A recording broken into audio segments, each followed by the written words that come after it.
And what do you think to Al's leathers? He is on the moon. Nice.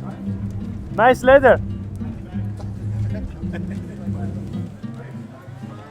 So the last time I rode a World Superbike was 9 years ago, and that was Johnny Ray's World Championship winning ZX-10R Aragon. Fast forward 9 years to today, I'm about to ride Toprak'S BMW M1000RR at Cremona Circuit.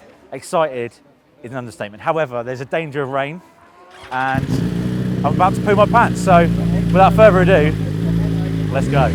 Therefore, please don't crash. Please don't crash. Don't crash. We crash. We don't crash. Rev the fucker, huh? Yeah? Rev it. Rev the fucker. It's for free. Let the boys push you before you click. Sure. You might need two for me.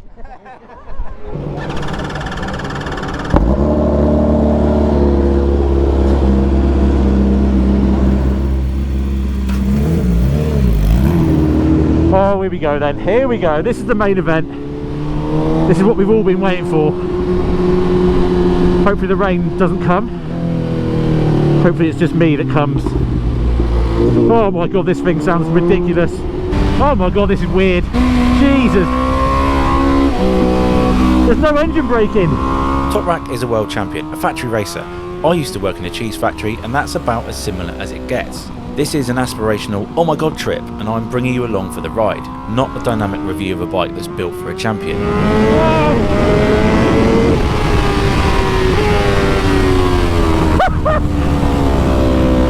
Oh my god, I want it! I was one of 16 journalists from around the world to jump on Toprak's steed, so we only got an out lap, one flying lap and an in lap, essentially 3 laps to get acquainted and not crash. The noise!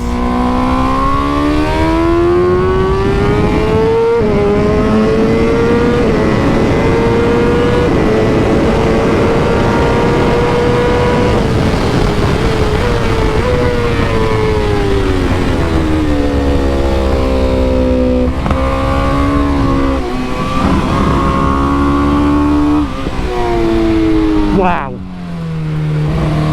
The weird noise you hear at anything other than 100% throttle is the split throttle bodies, which is nothing new in World Superbikes. It's not a misfire, it's not broken, it's running on 2 cylinders until full gas is engaged to help grip, save the tyre, save fuel and make the bike easier to ride. Okay, once you get used to it, she's coming to me. She's coming to me.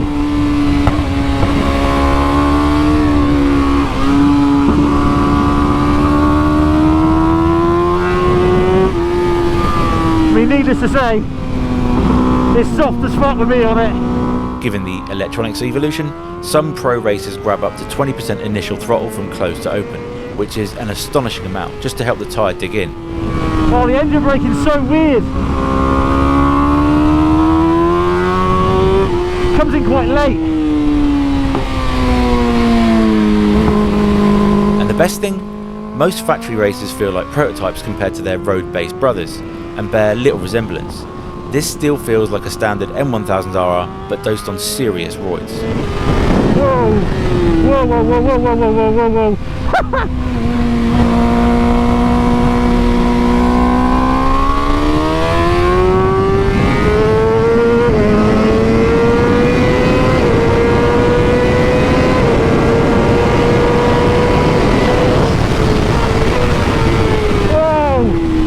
Whoa, whoa, whoa, whoa. Oh, fucked it. For me, the biggest difference between nearly 10 years of riding championship-winning World Superbikes was the power. This thing blurs the scenery like nothing I've ever ridden, and BMW claim a rather vague figure of more than 233 horsepower. Imagine riding a Ducati. It's funny. Whichever way the bike steers and takes itself depends on where you turn in the next corner. Oh my god. Oh my word.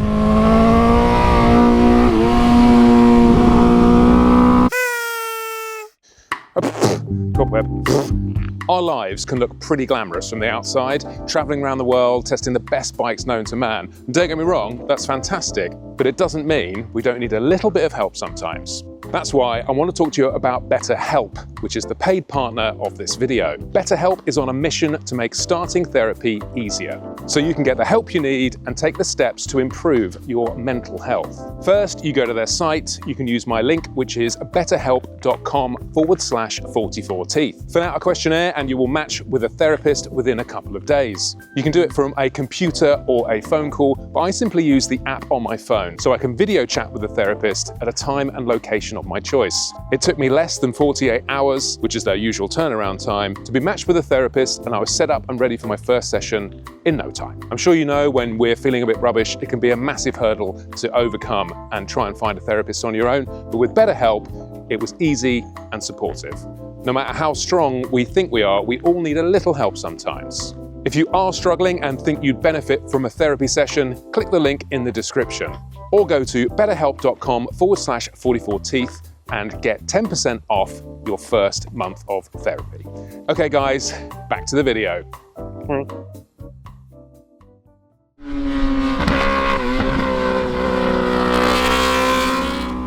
For the first time ever, I was riding a bike where stopping was as sexy as acceleration.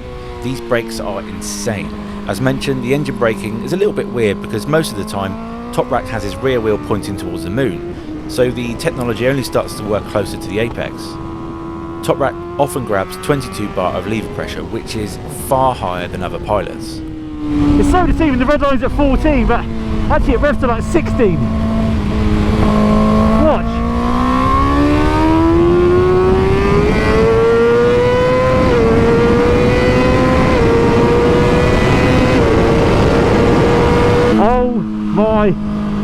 Oh, Jesus, piss in a fruit bowl. I am not worthy. I am not worthy. Fuck me. Not working, Oh. not stopping, not turning, like Toprak. Yeah. No, not working. No, it was good, yeah? Thank you, guys. Welcome. Mate, I don't even know where to start. My brain is frazzled.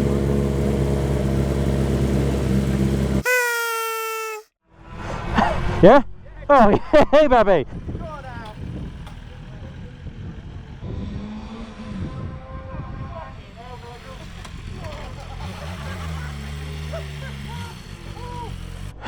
Cheers, Babs.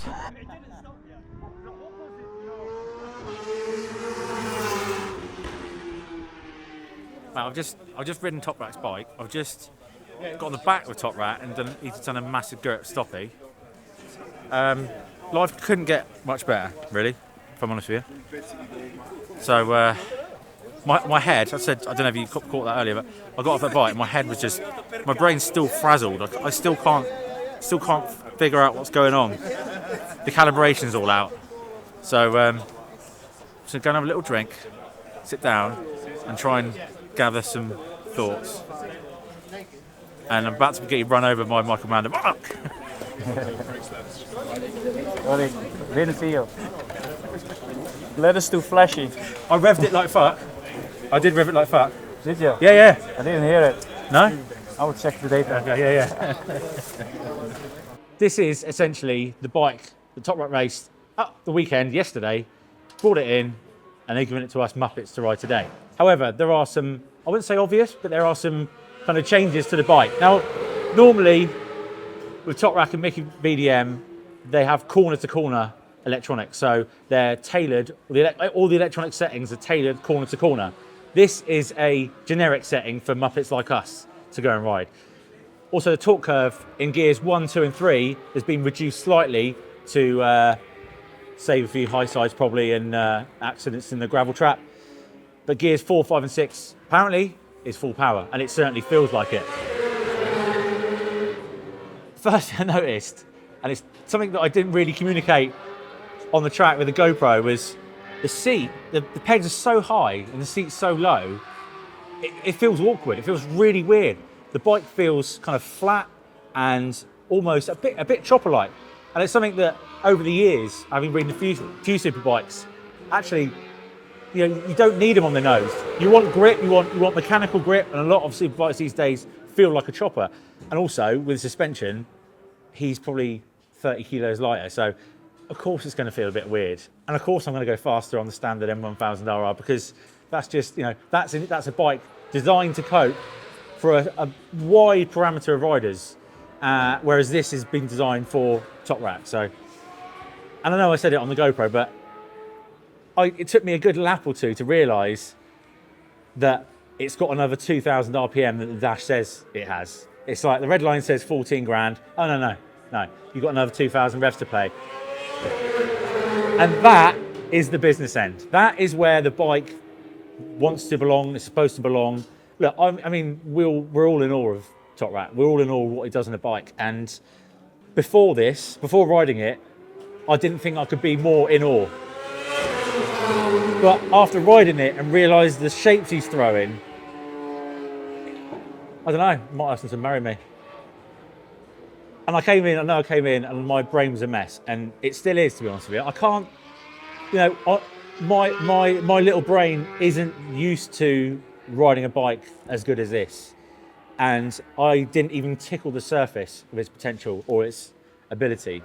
But there's one thing the little nugget I took away is chatting to the SMR boys, was that they said, when you backshift, do it as quick as you can and as high in the revs as you can, because that is where the engine braking is supposed to work and how it's supposed to deliver is bam, bam, bam, bam, and you know, literally as quick as your foot can do it, the shifter and the electronics will cope. So, and that's the one thing I will take away, is that after all that noise, oh my God, that's the one little takeaway I got, was actually, yeah, I learned something today. So, but you know, words cannot do this justice. I cannot do this justice. No one here, apart from the two racing boys, can do it justice. So, yeah, time for a pint, I think.